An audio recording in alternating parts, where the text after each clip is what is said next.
ഇന്ന് എന്നോടൊരു വിദ്യാർത്ഥി ചോദിച്ചു, സാർ, ഞാൻ പഠിച്ചതെല്ലാം മറന്നുപോകുന്നു. സാർ, ഞാൻ എന്താണ് ചെയ്യുക? ആ ചോദ്യം കേട്ടപ്പോൾ എനിക്ക് അത്ഭുതമാണ് ശരിക്ക് തോന്നിയത്. കാരണം എന്താണെന്ന് വെച്ചാൽ, ഞാൻ ആ സമയം ഇങ്ങനെ ആലോചിച്ചു. വളരെ ചെറിയ ഒരു ജീവി ഉണ്ടല്ലോ, തേനീച്ച. ആ തേനീച്ചകളുടെ ആ കോളനി അവർ എങ്ങനെയാണ് രൂപീകരിക്കുന്നത്? ഞാനിങ്ങനെ ആലോചിച്ചു. ബയോളജിക്കൽ പഠനം പറയുന്നത് ഏകദേശം 8.5 ലക്ഷം ന്യൂറോണുകൾ അടങ്ങിയ ഒരു ജീവിയാണ് ഈ തേനീച്ച. അത്രയും ലക്ഷക്കണക്കിന് ന്യൂറോണുകളുള്ള ഈ തേനീച്ചയുടെ മസ്തിഷ്കം വളരെ ചെറുതാണ്.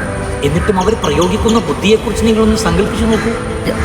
അപ്പോൾ നിങ്ങൾ ആലോചിക്കുന്നുണ്ടാകും, മനുഷ്യൻ്റെ ന്യൂറോണുകളുടെ എണ്ണം എത്ര? ബയോളജിക്കൽ പഠനം പറയുന്നത് 86 ബില്യൺ ന്യൂറോണുകളാണ്.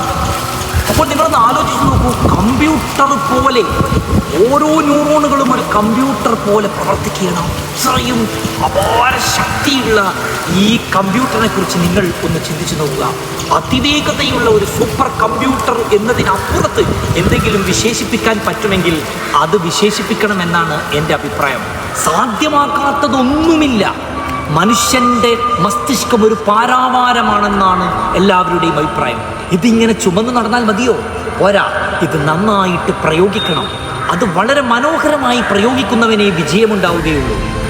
അങ്ങനെ നമുക്ക് ജീനിയസ് ആകാൻ ഒരു രൂപ പോലും വേണ്ട. ഒന്നു മാത്രം മതി: വിവേകം, ഇച്ഛാശക്തി, ഭാവന, ധീരത, സ്വപ്നം കാണാനുള്ള കഴിവ്. നിങ്ങളുടെ ബുദ്ധിയെ കൃത്യമായി വിനിയോഗിക്കുക. ആ മനോഹരമായ മസ്തിഷ്കത്തിൻ്റെ കഴിവിനെ തിരിച്ചറിയുക. പഠിക്കുന്ന കാര്യങ്ങളെ കോൺസെൻട്രേറ്റ് ചെയ്ത് അതിമനോഹരമായി പഠിക്കുക. വിജയം സുനിശ്ചിതം.